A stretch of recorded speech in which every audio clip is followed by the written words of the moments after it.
Hello friends, welcome to defence matrix.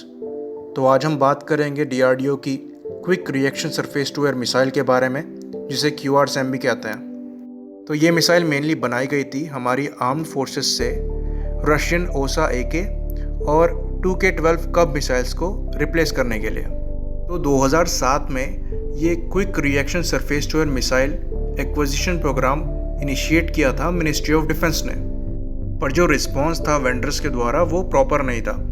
तो दोबारा से रीटेंडरिंग करी गई एक सिंगल सोर्स एक्विजिशन को अवॉइड करने के लिए, पर लास्ट में बात फिर भी नहीं बनी। तो अब इस बार डीआरडीओ ने एक प्रोजेक्ट स्टार्ट किया quick reaction surface to air missile बनाने का, जिसको जुलाई 2014 में सैंक्शन किया गया 476 करोड़ का बजट देकर। तो इस मिसाइल को बनाना था भारत इलेक्ट्रॉनिक्स लिमिटेड और भारत डायनामिक्स लिमिटेड यानी कि BEL और BDL के साथ मिलकर। तो 2017 में इंडियन आर्मी ने अपना ग्लोबल एक्विजिशन प्रोग्राम जो है उसको ड्रॉप कर दिया QRSAM की वजह से। तो जो QRSAM है वो अभी भी अंडर ट्रायल्स है, पर ऐसी कई खबरें आ रही हैं जिसके हिसाब से इंडियन आर्मी ने लद्दाख में QRSAM को डिप्लॉय कर रखा है। तो अब मिसाइल की इन जनरल बात कर लेते हैं। तो ये मिसाइल जो है वो all weather all terrain surface to air missile है, जो कि सॉलिड प्रोपेलेंट को यूज़ करती है और रेंज देती है 25 से 30 किलोमीटर तक की। तो मिसाइल में इनर्शियल नेविगेशन सिस्टम दिया हुआ है और 2-वे डेटा लिंक दिया हुआ है। साथ ही साथ जो इसका टर्मिनल एक्टिव सीकर है उसको डीआरडीओ ने डेवलप किया है और वो रेडियो फ्रीक्वेंसी पर बेस्ड है, और उसके जो वेरिएंट्स हैं वो आकाश में और अस्त्र मिसाइल दोनों में लगे हुए हैं। तो ये काफ़ी अच्छा सीकर है, इसमें बेटर इलेक्ट्रॉनिक काउंटर मेजर्स दिए हुए हैं, तो इसको जैम करना इतना इजी नहीं है। बाकी अगर सीकर की और बात करें तो ये KU बैंड फ्रीक्वेंसी पे काम करता है और ये करीबन 12.5 किलो का सीकर है, जिसकी जो डॉपलर वेलोसिटी है वो -300 से +2400 मीटर पर सेकेंड की है, और जो इसकी लॉक ऑन रेंज है वो करीबन 13 किलोमीटर के आसपास की है।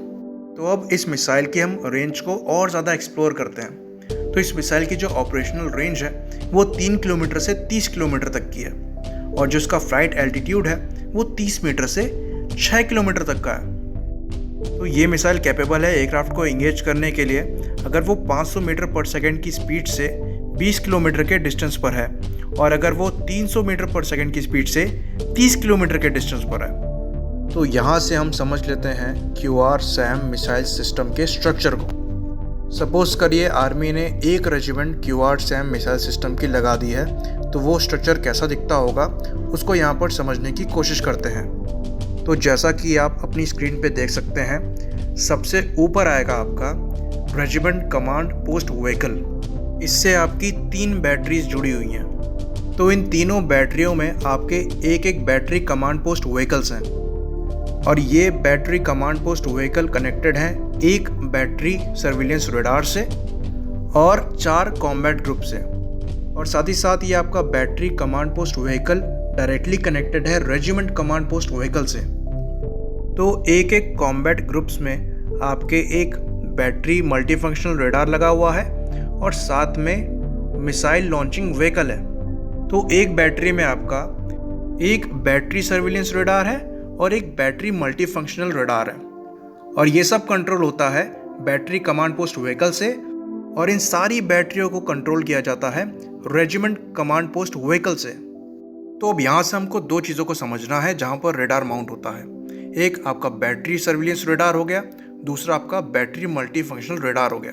तो इसको हम डिटेल में जान लेते हैं। तो जो बैटरी सर्विलेंस रडार है ये C बैंड की फ्रीक्वेंसी पे काम करता है, और इसकी जो रेंज है वो 120 किलोमीटर की है 2 मीटर स्क्वायर RCS के लिए। इसका जो एंगुलर कवरेज है वो एजीमथ में 360 डिग्री का है और एलिवेशन में 0 से लेकर 60 डिग्री तक का है। वहीं पर अगर टारगेट एल्टीट्यूड की बात करें तो ये 30 मीटर से 6 किलोमीटर तक देख सकता है, और जो एंटीना का साइज़ है वो 1.5 मीटर बाई 1 मीटर का है। वहीं पर जो मैक्सिमम टारगेट स्पीड पकड़ने में सक्षम है वो 700 मीटर पर सेकेंड की है। तो अब यहाँ से हम बात करते हैं बैटरी मल्टीफंक्शनल रडार की। तो इसकी फ्रीक्वेंसी है X बैंड की, और इसकी जो रेंज है वो 80 किलोमीटर की है 2 मीटर स्क्वायर ऑब्जेक्ट के लिए। वहीं पर अगर एंगुलर कवरेज की बात करें तो ये एजीमथ में 360 डिग्री की कवरेज देता है, और वहीं पर एलिवेशन की बात करें तो ये 0 से 60 डिग्री तक की कवरेज देता है। जो टारगेट एल्टीट्यूड है वो वही 30 मीटर से 6 किलोमीटर के बीच का है और जो मैक्सिमम टारगेट स्पीड है वो 700 मीटर पर सेकेंड की है। तो अगर यहाँ पर हम बात करें मिसाइल लॉन्च व्हीकल की, तो एक मिसाइल लॉन्च व्हीकल में करीबन 6 मिसाइल्स आ सकती हैं। तो ये है आपका पूरा QRSAM का स्ट्रक्चर। आई होप आपको समझ में आया हो। लाइक करिए, सब्सक्राइब करिए। जय हिंद।